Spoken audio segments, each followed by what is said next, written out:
This is a message of hope from Nnamdi Kanu. Amidst the tension of insecurity from across the country, Nnamdi Kanu is sending a direct message. I will be released soon. Nnamdi Kanu tells Ndigbo, I will be released soon. Now, there is this Ndigbo association that is called Igbo Community Association, ICA.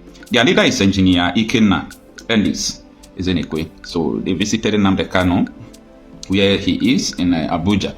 So Nnamdi Kanu told them that he is optimistic that before the end of April that he will be released. Okay. Now, before we go into the details of the message Nnamdi Kanu sent across, it is important we understand one thing. At this moment, we are in Nigeria, where the tension is arising every day, where everyone is coming to reality. I see a lot of people calling Nnamdi Kanu, oh, Nnamdi Kanu is a prophet, oh, he saw this, so some persons say, oh, Nnamdi Kanu said all these things that is happening today. Oh. So there are mixed reactions because of what Nnamdi Kanu predicted that will happen in the future. This is not something like prophecy. That is what people did not understand. If you are a visionary leader, you must be able to understand where your people will be in the next 10 years. And that is why every now and then we are retrogressing instead of progressing. Because the leaders we have, they are not leaders to say. The people we have in the position of leadership are not leaders. So they don't have the vision. If you meet, for example, you meet the Senate President or Speaker House of Representatives, just ask them one question. Where will Nigeria be in the next 10 years? They don't have the idea. All they are interested in next budget, loot, next 2 years budget, loot, next 3 years budget, loot, the regime change. The money you have, you can use it to live and turn, and even though you lose the election.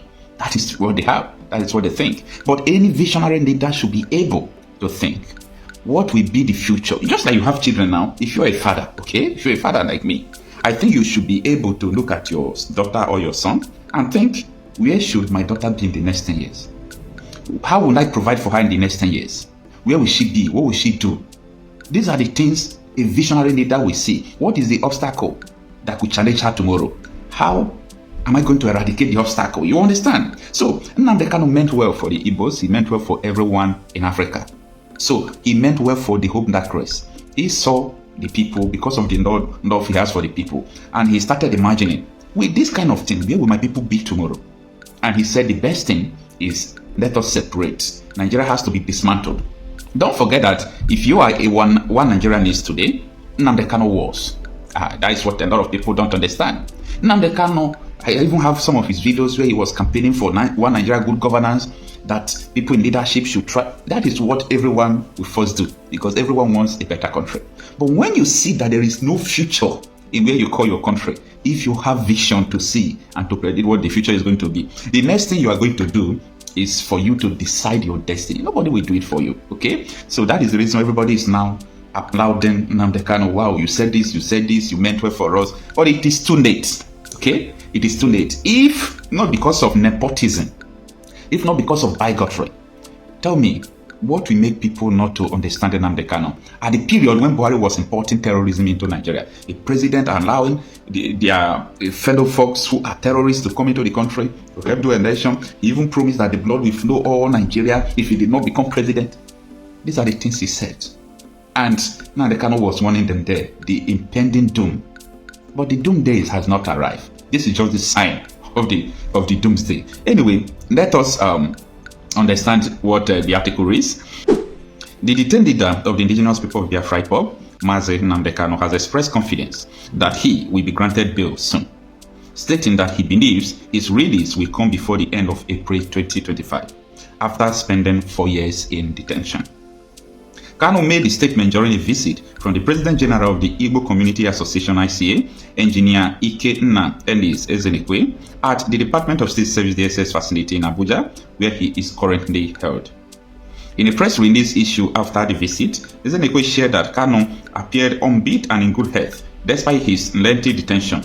He noted that Kanu had even gained weight, surprising many who expected him to be visibly affected by the circumstances. During the visit, Kanu reaffirmed his strong belief in the fight for self-determination, stressing the importance of a referendum for the Igbo people. He emphasized that his only offense was advocating for the region to rise from its slumber, expressing no regret for his actions. Kanu also expressed disappointment over the lack of strong leadership in the Igbo community, stating that his absence has caused the region's voice to fade at a critical time. Despite the challenges, Kanu was described as confident in his legal team and hopeful for his release. Now, there are some things that Nnamdi Kanu said that touched me. First of all, he said, due to my absence, there is no voice from the Igbos any longer. Their voice faded away immediately he was detained. And that is the truth. And that is the reason why we do what we are doing. Because a lot of evil going on, the politicians don't bother because they continue to do this thing because of their own personal interest. And not only that, one thing that makes me to like Nnamdi Kanu is that his resolution is final. So if it is a lot of people due to his detention and all those things, they will not be talking about self-determination any longer. But Nnamdi Kanu is still talking about self-determination. It's not a crime for someone to clamor for self-determination, for the safety of your people, for all those things. So there is nothing criminal about the stance of Nnamdi Kanu. And I love the fact that he remained confident to what he believes in. You see, in this life, you must die for one thing. You must die for one thing. It's either you die for what you believe or you die for nothing. That is just the simple thing there, okay? It's either you die for what you believe or you die for nothing. So Nnamdi Kanu is emphasizing that his only offense was advocating for the region to rise from its slumber, expressing no regret for his action. Yes. A lot of people have been imagining that, oh, Nnamdi Kanu have been here for long ago. Hey, this man must have been regretting. Why didn't he just leave as others, go to London, buy houses, live his life, drive luxury cars? He said, I am not regretting. I am not regretting. That is a leader that is moved by the love of his people. Anything this man does, is being led by the love of his people. What is Nnamdi Kanu's business with your life if he wanted not to care? If he's careless, it doesn't concern him, a prince for that matter. So, he's not supposed to care. But he is a leader, and he cares, and he loves his people.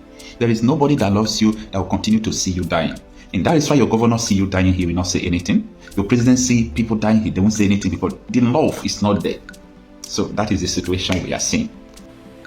Don't ever believe that a politician is a leader. Don't ever believe that. Because the system that we have produces politicians. It doesn't produce leaders. And so you can have a politician who knows nothing about leadership and he's leading you. Politicians are concerned about the next election. That's all they're interested in. That's why they cannot be leaders. But leaders are different. Leaders are concerned about the next generation. I want you to compare those two thoughts the next time you have a politician come to your house wanting to vie for your vote. Just ask him, what is your vision for my children? I will sit and listen for 20 minutes for you to tell me what it is. He will leave your house because he has no interest in your children's children. His concern is to stay in power, to keep the position, to win the next election. This is why they cannot lead. When you are going to have a conversation with a politician, you should actually try this as a test. You, by the way, as a citizen of a community, you have a right to be seen by the mayor. I hope you know that. If you voted for a mayor, the mayor works for you. Therefore, you have a right to see him.